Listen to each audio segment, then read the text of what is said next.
사전에 주문한 건 아닌지 우리 앞뒤로 한번 인사하면서 오늘 말씀을 나누도록 하겠습니다.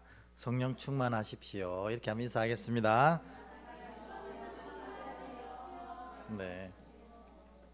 그래서 오늘부터 이게 왜 중요한지에 대해서 성경 구절을 하나하나 찾아보면서 말씀이 진짜로 성령에 대해서 어떻게 얘기하시는지를 알아보고 또 우리 모두가 이 성령의 충만함 은혜 가운데 갈 수 있기를 소원합니다.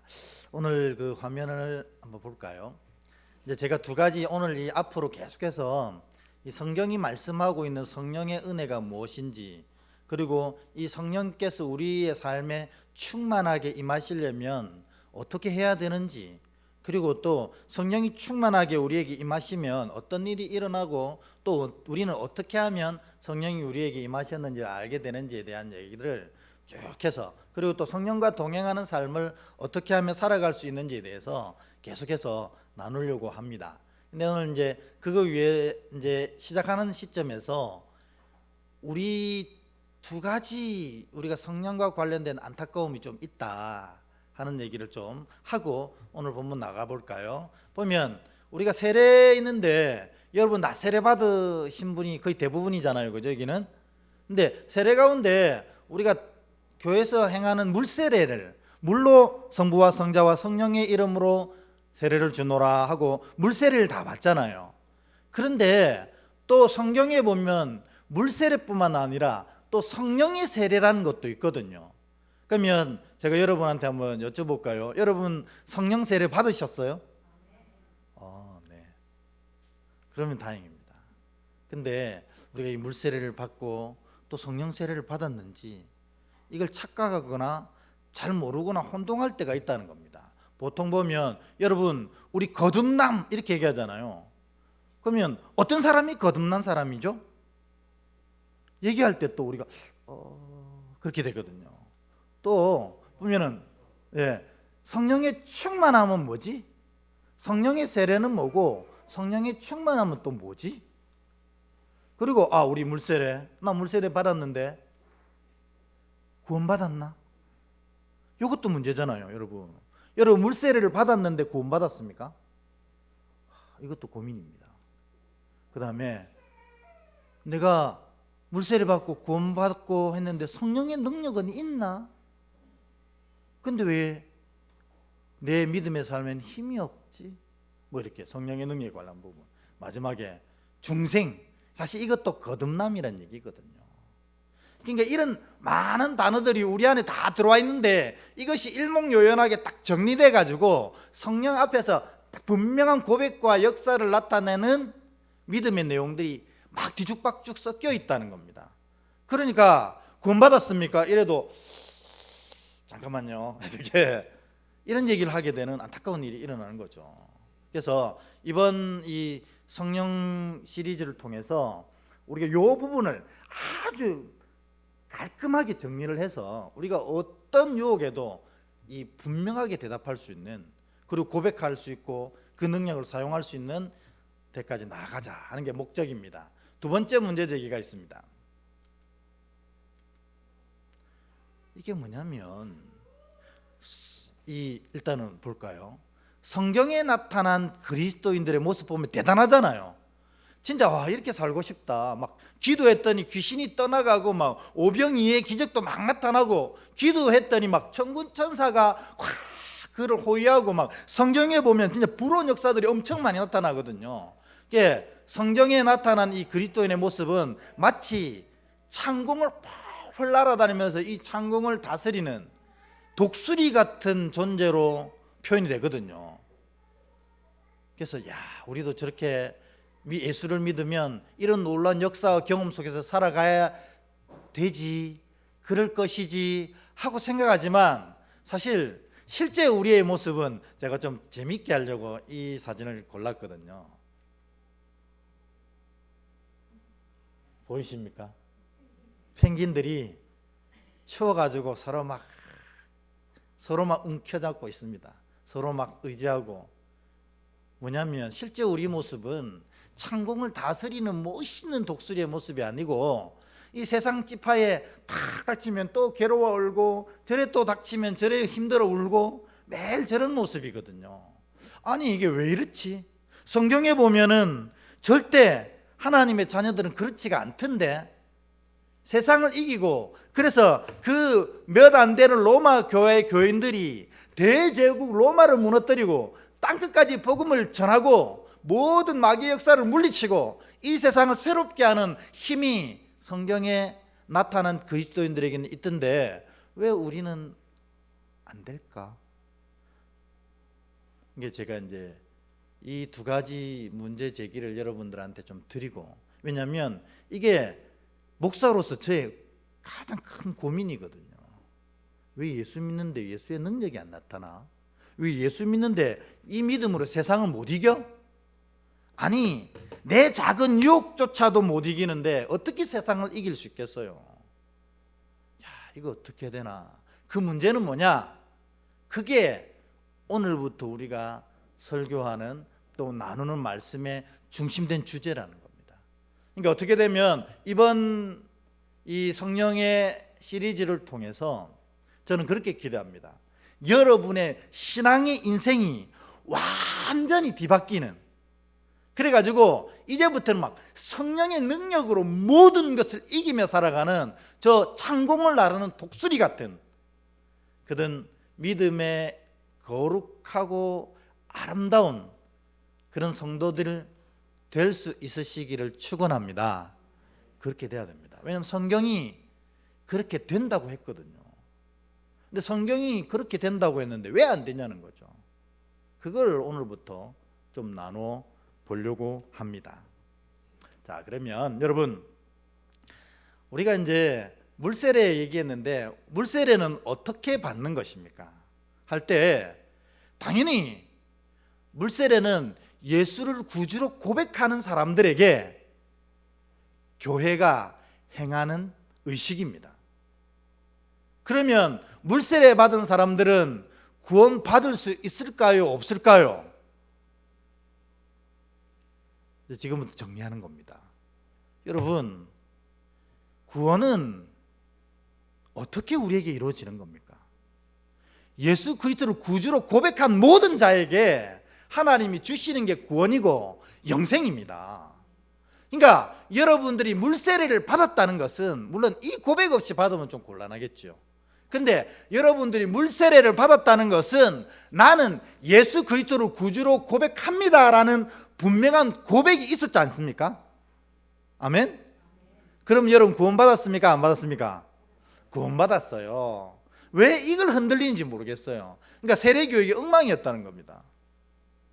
우리가 세례받았다면 예수를 구주로 고백한 거예요. 그래, 예수를 구주로 고백했다면 그는 그의 삶이 어떠하든 그의 모양이 어떠하든 구원 받았어요? 안 받았어요? 아멘. 다 받았습니다. 그래서 진짜 구원이 하나님의 은혜일 수밖에 없는 게, 우리 모양으로는 절대 구원받을 수 없는데 내가 예수를 구주로 고백했다는 그 사실 하나만으로 우리를 구원하신 거라는 겁니다. 아멘. 그래서 물세례는 바로 구원의 증거입니다. 그러니까 여러분 다 물세례 받았죠? 그럼 여러분 모두가 구원을 누리게 된 것입니다. 아멘. 이렇게 우리가 예수를 구주로 고백하고 물세례 받아 구원을 누리게 됩니다. 요 전체를 뭐라고 부르냐면 거듭남이라고 부릅니다. 그러니까 여러분 거듭났어요? 안 났어요? 그러니까요. 그러니까 너무너무 속상한 거예요. 이단이 조금만, 야, 너 거듭난 게 왜 삶이 그 모양이야? 이렇게 얘기하면 막 흔들리는 거예요. 맞지? 나 거듭났는데 예수 믿었는데 내 삶의 모양은 왜 이래? 거듭 안 났나 봐. 구원 못 받았나 봐. 내 물세례는 헛거였나 봐. 이렇게 된다는 겁니다. 그러니 이단이 뭐랍니까? 다시 와, 다시 받자, 이렇게 하는 거예요. 여러분, 구원은 그런 게 아닙니다. 거듭남은 그런 게 아닙니다. 구원과 거듭남에 우리가 할 수 있는 일은 딱 한 가지밖에 없어요. 뭐요? 예수를 구주로 고백하는 거. 예수를 구주로 고백하면 그는 그 순간 구원과 영생을 누려서 거듭난 자가 된다는 것입니다. 아멘. 이것을 교회가 인정을 해서 물세례를 베푸는 거예요. 그러니까 여러분, 앞뒤에 있는 모든 여러분들의 이 함께하는 믿음의 동역자들은 다 구원받은 자인 줄 믿으시기를 축원합니다. 그래서 옆에 분한테 한번 축원합시다. 당신은 거듭난 사람입니다. 시작. 아멘. 네. 그러니까 이거는 변할 수 없어요. 이거는 그 누구와도 흔들 수 없어요. 왜냐하면 하나님이 정하신 거기 때문에 변할 수 없어요. 그래서 우리는 다 구원받은 자고 거듭난 자입니다. 앞으로 이것까지 흔들리면 안 됩니다. 이렇게 간단하고 분명하고 명쾌하게 설명했는데 이게 흔들리면 진짜 곤란한 거예요. 예수를 구주로 고백하면 구원해 주십니다. 이것을 교회가 인정하고 베푸는 것이 물세례예요. 그리고 이 모든 행위, 이 과정을 거친 사람들이 바로 거듭난 사람이라는 겁니다. 우리 모두는 거듭난 사람입니다. 근데 문제가 여기서부터 발생하는 거예요. 틀림없이 구원받고 틀림없이 하나님의 자녀가 되었고 틀림없이 천국 백성인데 왜 매일 사단의 유혹에 넘어지고 내 자신의 작은 유혹에도 넘어지고 또 세상의 싸움 속에서 판판이 지는 저 펭귄 같은 그런 모습을 늘 가지고 있냐는 거예요. 그래서 이 목사도 속상하고 여러분 신앙생활 할 때도 자꾸 그래서 무기력감에 빠지는 겁니다. 야, 내가 믿음이 있는데 내 믿음이 왜 이 모양이냐? 내 구원이 제대로 된 거 맞나? 이렇게 신앙할 바에 뭐 신앙 하나 마나 똑같은데 계속 신앙해야 되나? 계속 이렇게 신앙의 무기력감으로 계속 빠지게 되는 겁니다. 여러분, 그러면 왜 성경이 말하고 있는 저 그리스도인들은 그 놀라운 능력을 나타내며 날마다 이기며 살아가고 우리는 매일매일 지며 살아가는 걸까요? 구원을 누리지 못해서는 아닙니다. 둘 다 구원의 감격 가운데 이미 거듭난 자들입니다. 그런데 왜 그러냐? 그 차이점이 바로 오늘 사도행전 2장 1절에서 4절 이 말씀 속에 그 차이점이 있다는 겁니다. 그래서 다시 한 번 더 읽어보도록 하겠습니다. 이번에는 저랑 여러분 같이 읽어보도록 하겠습니다. 시작. 오순절 날이 이미 이르매 그들이 다 같이 한 곳에 모였더니 호련히 하늘로부터 급하고 강한 바람 같은 소리가 있어 그들이 앉은 온 집에 가득하며 마치 불의 혀처럼 갈라지는 것들이 그들에게 보여 각 사람 위에 하나씩 임하여 있더니 그들이 다 성령의 충만함을 받고 성령의 말하게 하심을 따라 다른 언어들로 말하기 시작하니라. 아멘. 여러분, 이 능력의 그리스도인들과 그렇지 못한 연약한 그리스도인들의 차이점의 중심에 있는 게 뭐예요? 지금 성령의, 그냥 성령이 아니고 성령의 충만함이라는 겁니다. 여러분, 성령의 차이가 이 차이를 만들어내는 거라는 겁니다. 그러면 우리는 성령 없습니까? 우리 다 성령 있습니다. 왜냐하면 마태복음 10장 20절 한번 볼까요? 마태복음 10장 20절 뭐냐면 말하는 이는 너희가 아니라 너희 속에서 말씀하시는 이 곧 너희 아버지의 성령이시니라. 아멘. 뭐냐면 우리가 그리스도를 구주로 고백하는 것이 우리가 말하는 게 아니라는 거예요. 우리 안에 성령께서 오셔서 예수를 알게 하시고 그 예수를 믿게 하시고 이 예수를 입술로 고백하게 하신다는 겁니다. 그러니까 믿음조차도 성령의 은혜입니다. 여러분들이 예수를 구주로 고백하고 있다는 것은 무엇을 말하냐면 내 안에 이미 성령이 계시다는 뜻이에요. 근데 성령이 계신데 믿음도 있는데 왜 능력이 없냐는 거죠. 그건 뭐냐면 성령이 계셔도 오늘 사도행전 2장 4절의 말씀처럼 성령의 충만함이 여러분에게 임해야 된다는 겁니다. 그 성령의 충만함이 임하는 것을 뭐라 부르냐면 성령 세례라고 부르는 겁니다. 그렇구나.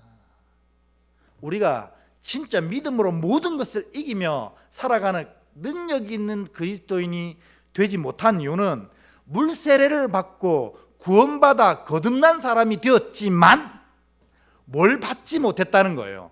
성령 세례를 받지 못했다는 거예요. 이 성령 세례를 받으면 성경에 나타난 그리스도인들처럼 죽은 자를 살리고 악한 마귀 권세를 이기고 세상의 모든 어려움들을 믿음으로 다 이겨내는 놀라운 은혜를 나타내는 자가 될 수 있다는 것입니다. 그러니까 여러분이 진짜로 성령 세례 받으시길 축원합니다. 그럴 때 성령의 능력으로 세상을 이기는 멋있는 그리스도인 되는 거거든요. 자, 그러면 물 세례는 교회가 그의 믿음을 인정해서 주는 겁니다. 그러면 성령 세례는 누가 주시는 겁니까? 성령 세례 예수님이 주십니다. 우리 말씀 한 구절 읽어볼까요? 좀 뒤에 말씀인데 벌써 나왔긴 했습니다만 마가복음 1장 8절 마가복음 1장 8절 자, 우리 같은 목소리 읽겠습니다. 시작. 나는 너희에게 물로 세례를 베풀었거니와 그는 너희에게 성령으로 세례를 베푸시리라. 아멘. 여기서 나는 누구예요? 세례 요한이잖아요. 근데 그는 누굽니까? 예수님입니다.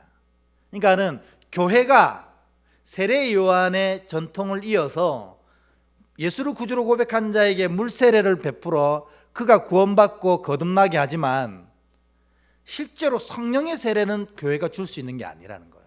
목사가 줄 수 있는 게 아니라는 거예요. 성령의 세례는 그가 예수께서 주시는 놀라운 세례라는 것입니다.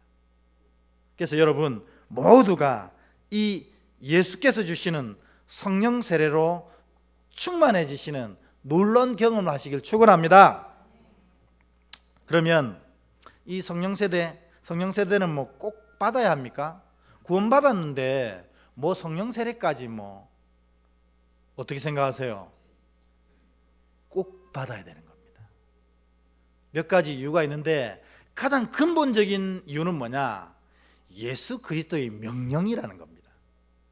우리 사도행전 1장 4절 5절 한번 읽어보겠습니다. 사도행전 1장 4절 5절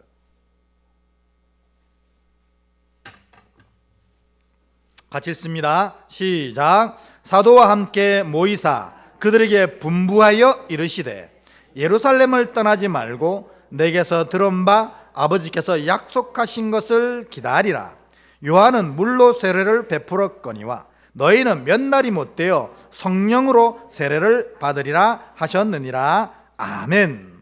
여기에 보면 4절에 보면 예수님께서 사도들에게 분부하였다고 했습니다. 이 분부는 뭐냐면 이 히브리 말로 헬라 말로 파랑겔로라고 써 있거든요. 파랑겔로는 order, 명령을 내리다는 뜻입니다. 그러니까 성령 세례는 구원받은 자들이 받을 수도 있고 안 받을 수도 있고 받고 싶으면 받고 안 받고 싶으면 안 받고 이런 게 아니라는 거예요. 반드시 구원받은 자들이 물세례를 받은 자들이 거듭난 자들이 반드시 받아야 되는 게 성령 세례라는 겁니다. 예수님의 명령이라는 겁니다. 왜 예수님은 이런 명령을 하셨을까요? 성령의 세례가 없으면, 성령의 충만함을 통한 능력이 없으면 우리가 처음 본 펭귄처럼 세상의 세파에 휘몰아칠 때 고통받고 쓰러지고 넘어지고 아파하면서 결국 그것 때문에 믿음조차도 잃어버린 사람이 있다는 것입니다. 여러분, 구원은 믿음으로 받는 것인데 그 믿음을 잃어버린다는 것은 진짜로 심각한 문제라는 겁니다. 그럼 무엇을 잃어버린다는 뜻이에요? 구원을 잃어버린다는 뜻이에요.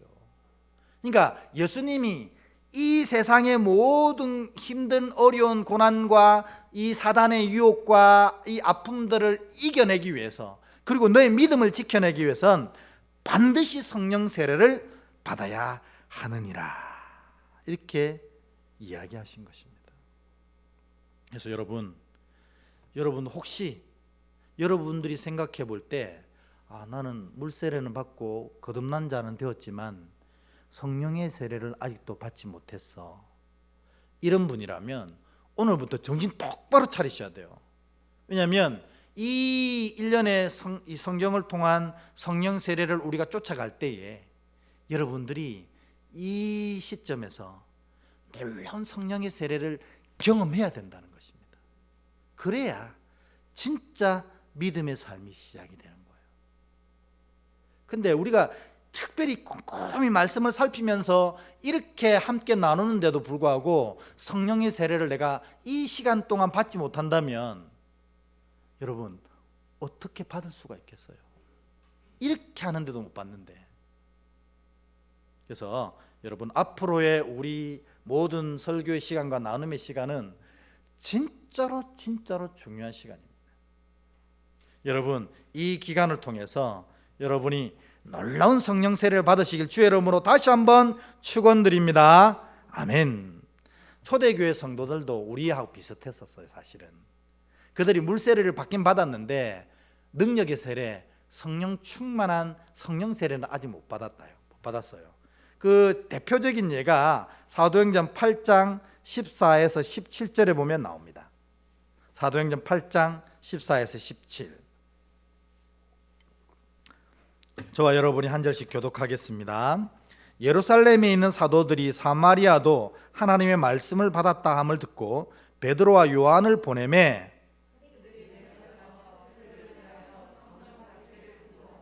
이는 아직 한 사람도 성령 내리신 일이 없고 오직 주 예수의 이름으로 세례만 받을 뿐이더라.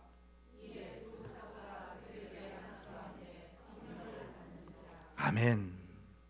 사마리아에도 제자가 생겼습니다. 그런데 이들은 물세례만 받았어요. 예수 구주로 고백하고 구원받아 물세례 받고 거듭난 자가 됐어요. 그런데 성령 세례를 못 받으니 이들이 힘없는 그리스도인으로 살아가는 겁니다. 그래서 사도들, 특별히 베드로와 여기 보면 요한이 내려가서 그들을 위해서 성령 받기를 기도하셨어요. 왜냐하면 성령이 아니면 이 믿음의 삶을 이기기가 힘드니까 성령 받기를 간구하고 그들에게 안수할 때 성령이 그들에게 임하여 가지고 성령 충만한 은혜가 이 사마리아 성도들에게 나타나기 시작한 것입니다. 예수님도 예수님의 제자들에게 늘 부탁하신 게 이겁니다. 기도하고 기다려서 성령의 세례를 받으라는 것입니다.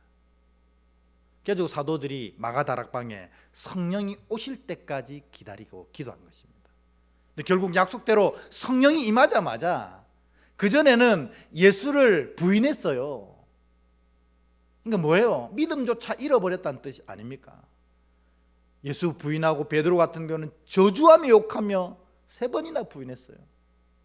그랬던 자들이 성령이 그들에게 충만하게 임하여 성령 세례를 받자마자 그 문을 박차고 나가서 예수는 그리스도라고 소리치면서 세상을 이기는 능력의 백성들이 되게 된 것입니다. 예수님 부활하셨는데 예수님이 부활하셔서 제일 먼저 제자들에게 하신 얘기가 뭔 줄 아세요? 성령 받으라는 겁니다.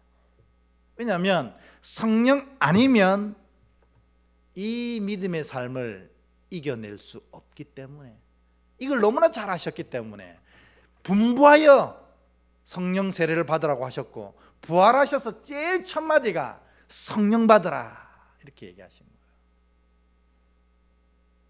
그래서 이 성령이, 특별히 성령의 세례가 믿음의 백성들에겐 이와 같이 중요한 것입니다. 예수 믿으면 그래서 2가지 선물이 우리에게 허락됩니다. 우리 갈라디아서 4장 6절에서 7절 한번 읽어볼까요? 갈라디아서 4장 6절에서 7절. 갈라디아서 4장 6절에서 7절 한 목소리로 읽겠습니다. 시작. 너희가 아들이므로 하나님이 그 아들의 영을 우리 마음 가운데 보내사 아빠 아버지라 부르게 하셨느니라. 그러므로 내가 이후로는 종이 아니요 아들이니 아들이면 하나님으로 말미암아 유업을 받을 자니라. 아멘. 분명히 우리가 예수를 구주로 고백하면 하늘 아버지가 우리의 아빠가 되어 주신다고 하셨어요.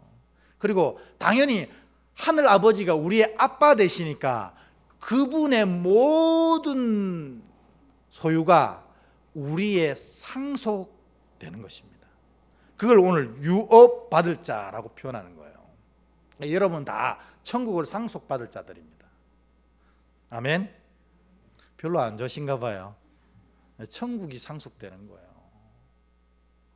그거보다 더 행복한 게 어디 있겠습니까? 우리가 사람에게 상속받아서 수백억, 수십억 이렇게 상속받으면 뭐합니까? 결국 다 사라지는 건데. 근데 천국의 이 상속은 영원토록 지속될 뿐만 아니라 그것과는 비교할 수 없는 은혜와 영광이 있는 겁니다. 근데 이 유업받을 자가 된다 했는데 이 유업, 하나님 나라의 상속은 두 가지로 이루어진다는 거예요. 첫 번째가 뭐냐면 바로 거듭남의 선물입니다. 거듭남. 이제 이 말의 뜻은 분명히 이해하셨죠? 그죠? 뭐냐면 구원받아 예수 그리스도를 구주로 고백함으로 말미암아 구원받아서 영생을 누리며 천국을 소유하는 자가 된다는 것이 거듭남의 은혜입니다. 그러니까 여러분, 우리가 예수 믿고 여기에 앉아 있는 것은 단순하고 간단한 일이 아니라는 거예요. 대단하고 벅찬 일입니다. 왜냐하면 이미 여러분 거듭남의 선물을 받았기 때문에 천국의 유업을 가진 자라는 겁니다. 여러분 옆에 분 한번 인사해 주세요. 대단하십니다. 이렇게. 진짜 대단하신 거예요. 인간의 물질은 얼마 없을지 모르고 인간의 능력은 인간의 권세는 얼마 없을지 몰라도 이분이 천국을 소유한 자라는 겁니다. 아버지가 그 모든 상속을 주시는 자라는 거예요. 이게 거듭남의 선물. 두 번째 선물이 뭐냐면 바로 성령 충만의 선물입니다. 이 성령 충만은 사실 우리가 죽어 천국 가서 사용하기 위해서 주신 거예요. 죽어 천국 가기 전에 이 삶을 위해서 주시는 거예요. 이 삶을 위해서 주시는 거예요. 그러니까 사실 우리와는 보다 더 실제적인 복이라는 겁니다. 우리가 다 천국 유업 받았어요. 지금이라도 죽으면 우리가 천국 갑니다. 그런데 그 천국 가기 전의 삶을 지키시는 은혜가 바로 성령 충만함입니다. 그래서 예수께서 명령하듯이 너희가 성령 받으라 이렇게 얘기하시는 이유는 이 삶을 믿음으로 이겨내고 온전하게 천국을 입성하기를 바라시는 마음으로 성령 충만을 주신 겁니다. 그러니까 여러분 성령 충만하지 아니하면 이 믿음의 삶을 바로 살 수도 없을 뿐만 아니라 가룟 유다처럼 믿음을 잃어버리고 그 천국에 허락된 유업을 놓쳐버릴 수도 있다는 겁니다. 그러니까 이 성령 충만함이 성령 세례가 얼마나 중요한가 하는 거예요. 그러면 이 성령의 충만함이 우리에게 어떻게 오지? 순서적으로 한번 볼까요? 순서적으로 이렇게 오는 순서가 있습니다. 뭐냐면 처음에 예수 믿고 물 세례를 받고 나서 나중에 성령 세례를 받는 경우가 있어요. 이 경우가 많은 경우에 해당되는데 특별히 에베소 교인들이 그렇게 성령 충만함 받았어요. 우리 한번 찾아볼까요? 사도행전 19장 1절에서 7절입니다. 사도행전 19장 1절에서 7절. 제가 한 절, 여러분이 한 절 읽고 마지막 절 같이 읽겠습니다. 아볼로가 고린도에 있을 때에 바울이 윗지방으로 다녀 에베소에 와서 어떤 제자들을 만나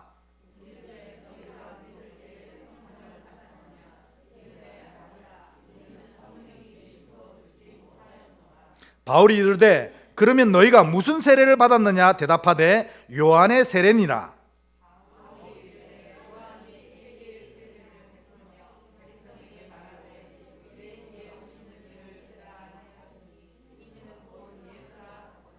그들이 듣고 주 예수의 이름으로 세례를 받으니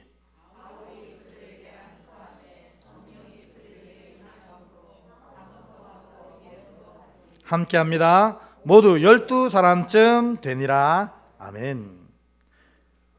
에베소에 복음이 전해지고 에베소 교인들이 예수를 믿었어요. 그래서 예수 믿으면 구원받고 거듭난 자가 되잖아요. 그런데 이들에게 성령의 세례가 아직 임하지 않았습니다. 그러니까 바울이 딱 가보니까 바울은 성령의 사람이거든요. 조금 이따 얘기하지만 바울은 물세례를 받기 이전에 벌써 성령 세례 받은 사람이거든요. 그리고 그가 성령 세례 받은 다음에 물세례를 받았어요.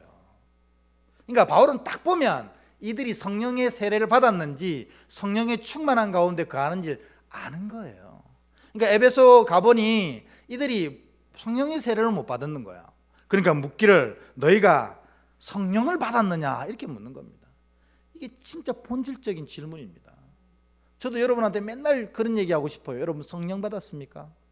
성령 세례, 성령 충만함이 있습니까? 이거 없으면 우리 믿음이 진짜 힘들어지고 이 믿음의 삶의 유혹을 견뎌내기가 너무 어렵다는 것입니다. 바울이 그래서 에베소 교인들에게 성령 받았느냐 하니까 성령이 뭔데? 이러는 거예요. 그럼 누군 세례 받았는데 무슨 세례 받았는데? 요한의 세례를 받았다. 죄 사함의 세례, 구원을 허락받는 거듭남의 세례만 받은 거예요. 그러니까 바울이 안타까워하면서 그들에게 예수의 이름으로 세례를 베풀었어요.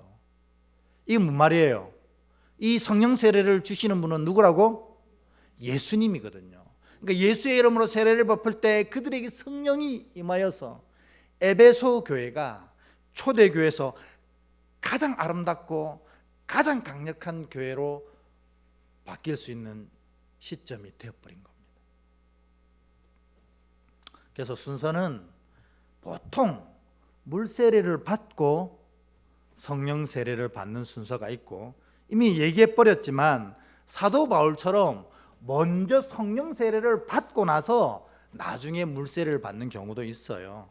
말씀을 한번 찾아보겠습니다. 사도행전 9장 17절부터 18절.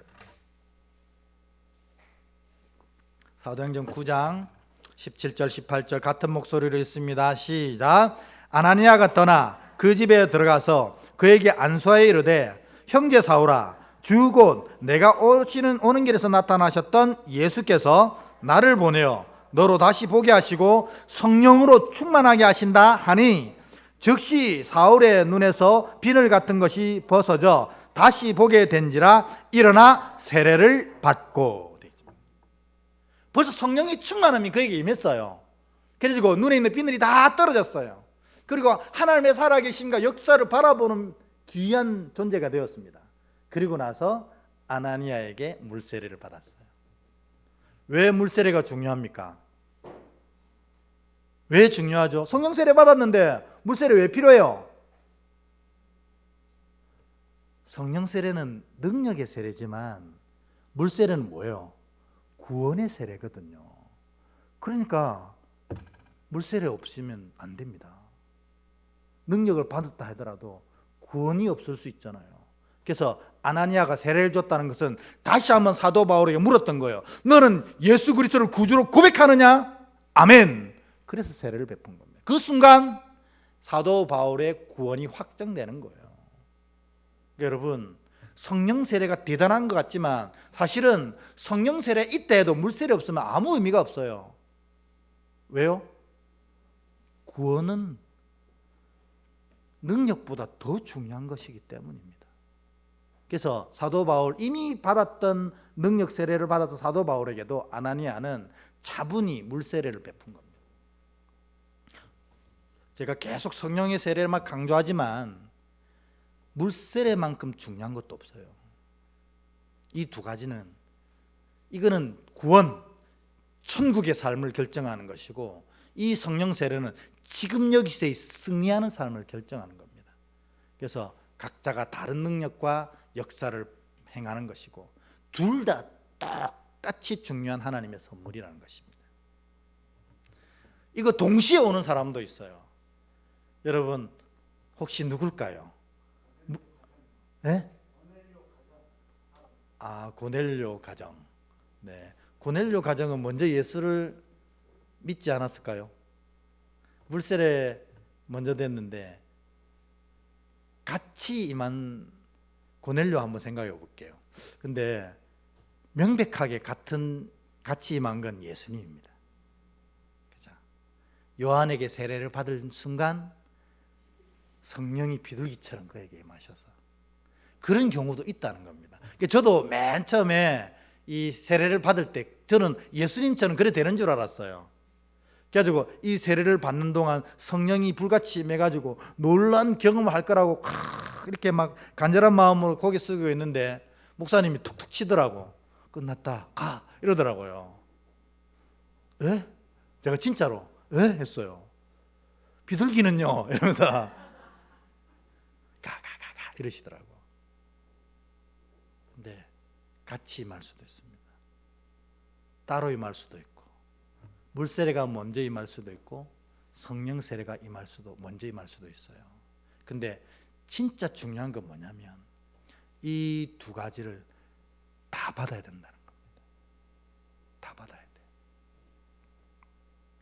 근데 오늘 많은 그리스도인들이 물세례만 받고 있는 경우가 많이 있다는 것입니다. 제가 그 물세례 가치 없는 거 아닙니다. 아까 구원이 결정되는 순간이거든요. 그래서 물세례 정말 중요합니다. 그래서 우리 물세례 아직 안 받으신 성도님들은 꼭 받으십시오. 이 구원을 확정받는 순간이거든요. 근데 이 물세례를 받고 나서 이 삶을 성령의 능력으로 이겨내기 위해선 성령의 세례가 필요하다는 것이에요. 이게 주님의 명령이라는 것입니다. 자, 여기까지 얘기하고 나면 우리 한 가지 질문이 나와야 되잖아요. 여러분 어떤 질문 하고 싶어요? 이렇게 물세례, 성령세례 잘 설명했는데 아무 생각 없으모니다. 네. 그러면 어떻게 하면 성령세례 받느냐는 거죠. 물세례는 고백하면 받잖아요. 네? 성령세례는 어떻게 하면 받냐는 거지. 예수께서 주신다는데 어떤 사람에게 예수께서 성령으로 세례 베풀어서 성령의 놀라운 능력으로 삶을 이기게 하시냐는 거죠. 치유의 은사, 예언의 은사, 방언의 은사, 수만 가지의 은사가 그 속에서 나타나고 사탄의 모든 유혹을 완전히 물리칠 수 있는 능력도 그 속에서 나타나고 내 삶의 많은 어려움들이 하나도 어려움이 아니라 오히려 나로 하나님께로 더 가까이 가게 하는 순풍으로 사용하는 그런 능력을 얻는 성령 세례 어떻게 누릴 수 있는가? 다음 주에 공개합니다. 오늘 공동의회가 있어가지고 여기까지 했다가는 밤샐 것 같아서 다음 주에 이거 공개하겠습니다. 너무 중요하거든요. 그러니까 여러분 다음 주일에는 무슨 일에서도 빠지지 마셔야 돼요. 왜? 이 중요한 성령의 세례가 성경에 꼼꼼하게 살펴보니까 이럴 때 임하더라는 거죠. 이럴 때. 그리고 그 성령의 세례가 내게 딱 임할 때 반드시 함께 일어나는 증상들이 있었어요. 그건 뭔지 또 살펴보려고 합니다. 다음 주에 여러분 그 말씀을 통해서 혹시 성령 세례 받은 분들은 더 충만한 은혜가 임하고 성령 세례 받지 못한 분은 다음 주에 설교 시간에 성령의 풍성한 세례가 임하는 복된 시간 되길 주의 이름으로 축원합니다. 아멘.